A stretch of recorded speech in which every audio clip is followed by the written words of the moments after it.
Respected chairman and co-chairman and rapporteurs and my dear participants. Today my topic is IPR in agriculture and its impact on new varietal development. As we know, this IPR culture has introduced in the country, and over the time the people are aware about this IPR, and really it has great impact in agriculture.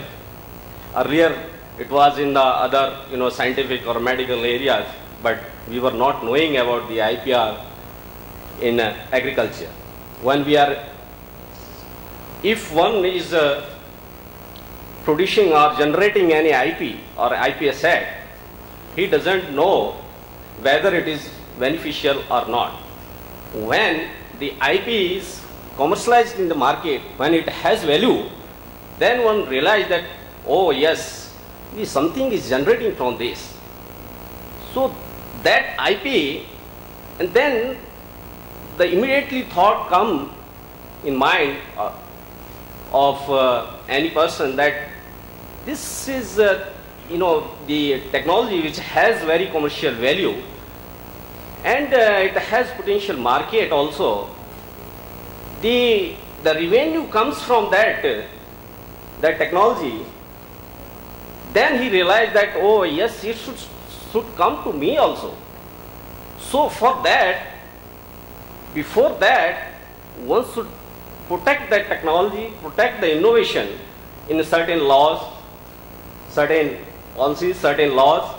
That is the IPR. So there are so many forms of the IPR. Then what is IP? The intellectual property refers to an idea, thoughts, the idea which come in mind and creation. In creative mind, I mean a creative idea come in mind of any person or corporation efforts. If that idea remain as a thought in one's mind and are not disclosed to others by expression in a tangible form, that is intangible. Once IP is expressed in a tangible form, it has come in a product, in a visible, then it can be legally protected as IPR provision. IPRs, these are the private rights, and these are not compulsory, these are the obligatory. I mean, ordinarily protected under different legal theories, legal forms, legal laws, that patent, copyright, trademark, trade secret, plant variety rights, geographical indications, and other. The rights means the inventor should be awarded by grant of exclusive rights.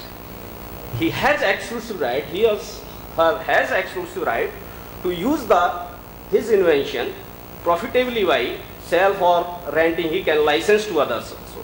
The purpose of right is to promote the progress of science and useful arts. Then these are the relevant laws of agriculture, where our technologies are being protected under these laws. I mean, the government of our, as chairman said, that our earlier government's efforts, and right now the government is day by day is making the efforts to protect these our IPs in different laws, refining the laws. Certain amendments are coming. So one is the important law, that is biodiversity. Our natural biodiversity is being protected under the Biological Diversity Act 2002. Then certain patents, the Patent Act, under the Patent Act 1970, the geographical indications, GIs of the Goods Registration and Protection Act, and the plant varieties under the PPFRA. Then this Biological Diversity Act, it acts as a manifestation of India's commitment under the CBD to prevent biopiracy, protect biodiversity, and promote the sustainable use of bioresources. Whatever bioresources are available in our natural biosphere, that has to be protected. So that was the the commitment under the CVD, and based on that, this law generated, and with the aim of that, the conservation of biodiversity, sustainable use, fair and equitable benefit sharing out of bioresources and knowledge and related matters. There are certain important sections for the agricultural point of view. If any person, any foreigner or NRI or the foreign company or Indian company with the foreign participation, they cannot take the biodiversity related activities without taking the approval from National Biodiversity Authority. If they are obtaining any biological resources occurring in India or knowledge associated thereto for research or for the commercial utilization or for biosurvey and bioutilization. The section 7 states that any Indian person, the prior intimation to State Biodiversity Board for obtaining biological resources is required if they are using for those resources for the commercial utilization or biosurvey or bioutilization for commercial utilization. And then there are certain exemptions for the local people, communities, baths, Hakims, or protect this practicing indigenous medicine. And under this important section 41 to the National Biodiversity Authority and the State Biodiversity Board to consult the Biodiversity Management Committee if they are taking, for taking decisions related to use of bioresources and associated traditional knowledge occurring in the jurisdiction of this Biodiversity Management Committee. These things will be, I think, elaborated by our respected chairman also in the coming this one lecture. The Patent Acts. What is patent? The rights granted to an inventor to exclude all others from making, using, or selling the patented inventions for a certain period. Up to 20 years. So this comes under the patents. Any invention the inventor is, the created, that should be protected, and he has the exclusive right for those, for using that technology or selling those, the products. And if that invention is fulfilling the criteria of patentability, it should have, major three things.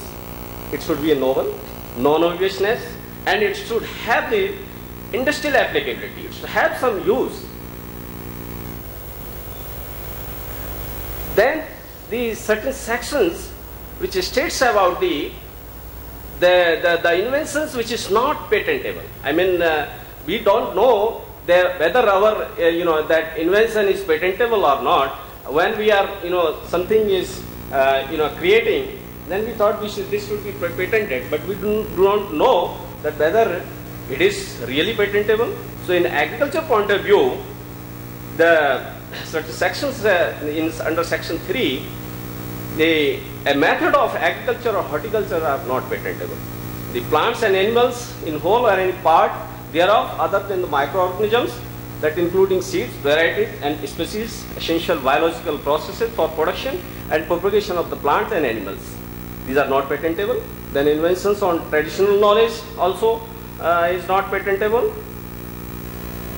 Then what is the role of this, the biological material, how the biological material in this, when we are going to file a patent on the invention which is related to the biological material, that the information, the disclosure for the source and geographical origin of that material, from where that material has been taken, on which you have, you have done that invention, you have generated certain technology, that you have to disclose while you are going to file a patent to the patent office.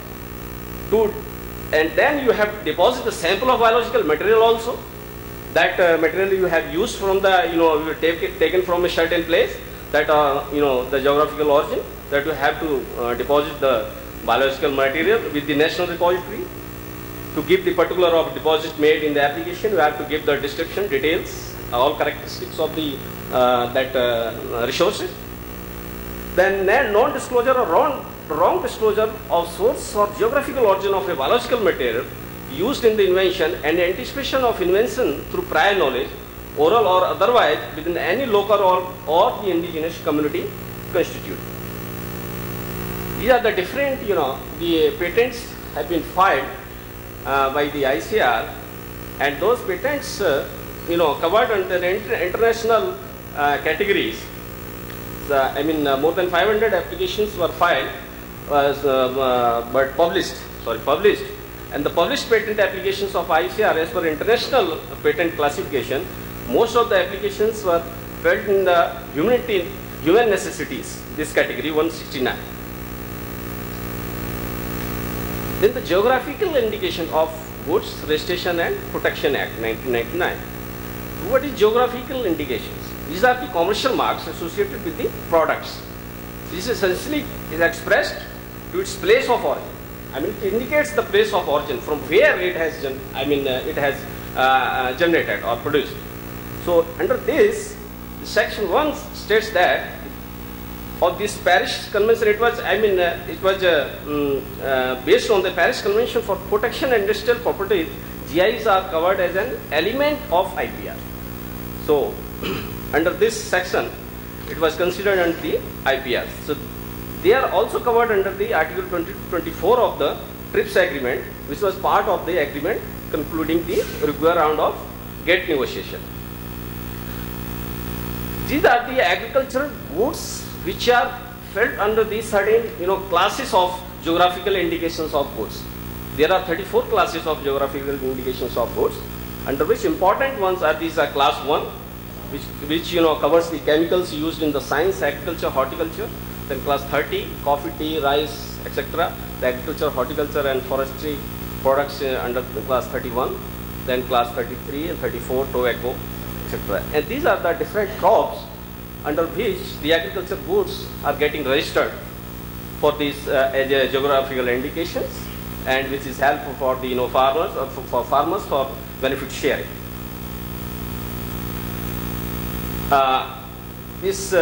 The under Article 21 of Constitution of India, the no person, the protection of life or the personal liberty, one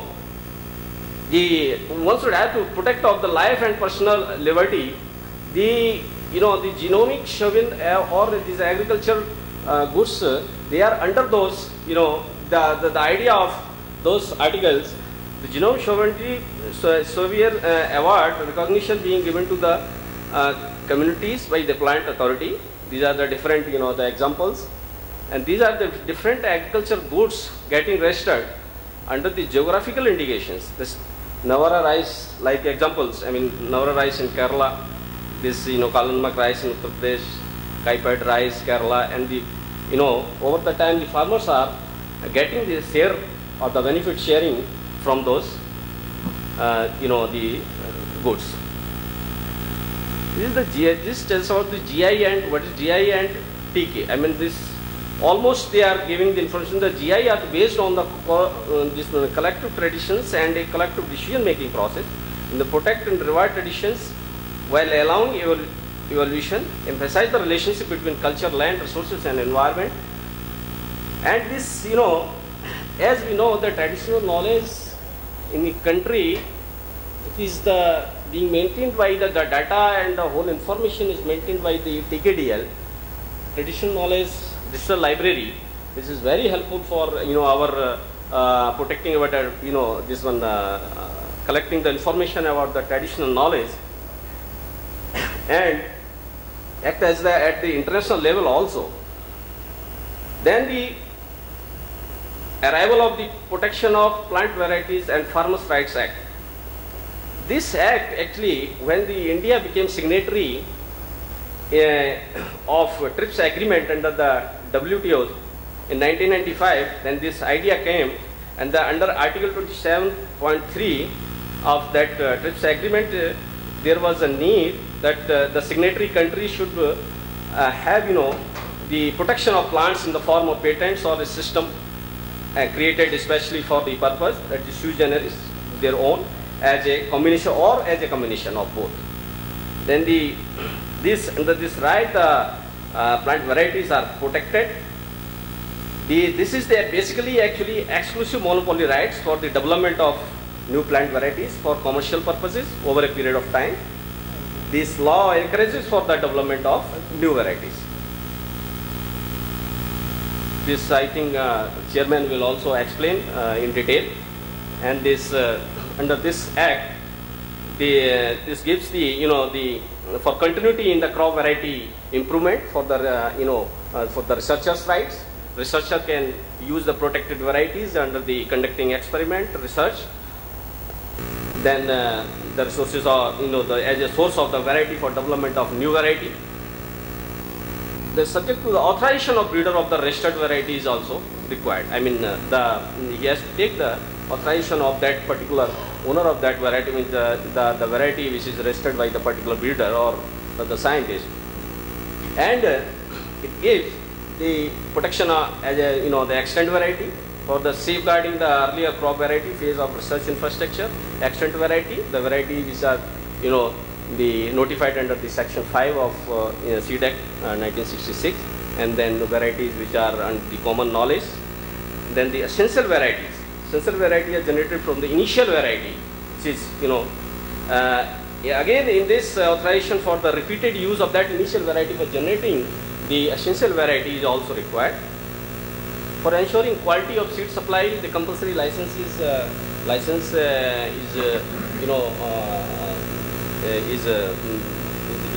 given to the particular the organization for the if the variety supply is not sufficient for the public, then it can be given. For the safeguarding earlier practices of the farmers, these farmers' rights. Then why the descriptions of the varieties are required? I mean, it gives the the more benefits in the certain issues, and it is helpful as the basic modern the crop production, because new varieties are generating descriptions. If the clear-cut descriptions are there, and those the uniform varieties are there, they gives the the whole the boost up in the production of agriculture, and then the consumer and farmers preference also. And then the benefit to the breeders, which is going to register the variety, and then seed producer, then the purity. Then this is the status of total plant varieties submitted under the BPFRA, the new extent and EDB and the farmers. Over the time, the farmers varieties are increasing and new varieties are also increasing. Earlier, the extent varieties were higher. So this is the progress is being made over the year. And this is the important features, which is the study of Australia. The different system are being followed in the different developed countries, where the centralized testing is there, the computerized system is there, where the applicant involvement is low. In this condition, in the first condition, the centralized system, the applicant involvement is low, cost is high, and administration involvement is also high, and infrastructure is low, and the risk of granting rights by mistake is also low, and the flexibility for applicant is low. And the where the breeders are involved, breeder testing, the applicant involvement is high, and other conditions are low, and this one, the risk of granting rights by the mistake is also low, and flexibility for the applicant, which is important, is high. This is the three-tier IPS system apiculture has introduced in the agriculture. When this, the whole, the act forms, various act forms for the IP management in the agriculture, particularly in the ICR has three-tier system of maintaining the management of IPR. After inception of the guidelines in 2006 in ICR of IP management and the technology transfer commercialization. And at the headquarter level, IPT unit is looking after, and at the zonal level, we have the different zonal unit in the country based on the geographical location, and then ITMUs. Then these are the system adopted under the NAIP program, and this is the IP portfolio of the agriculture. Over the time, the progress is being made.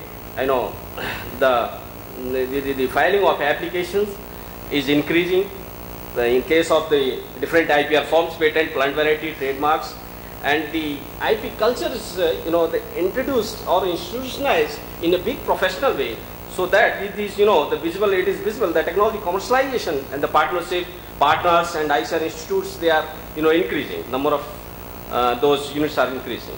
This is the status of the plant variety registration of ICR and AUs.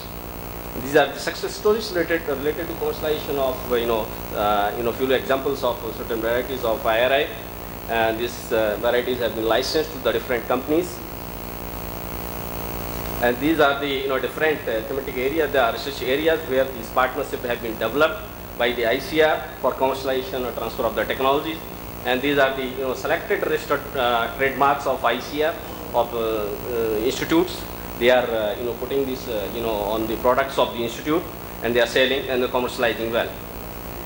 And these are the different partners of the technology where we are working. I mean, the different partners are coming, the private or public or NGO or all.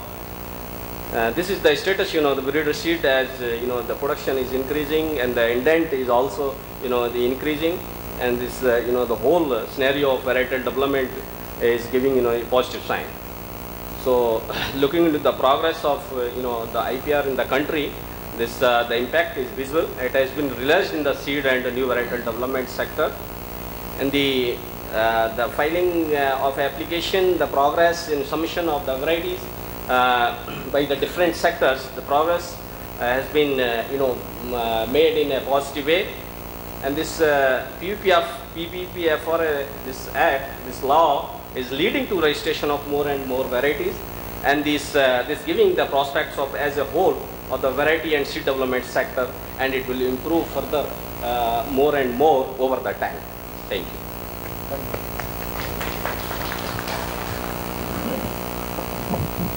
Thank you, Dr. Shivdat. Dr. Shivdat, he is working in the IPR cell of ICR, and which is nodal for doing any IP related work in ICR.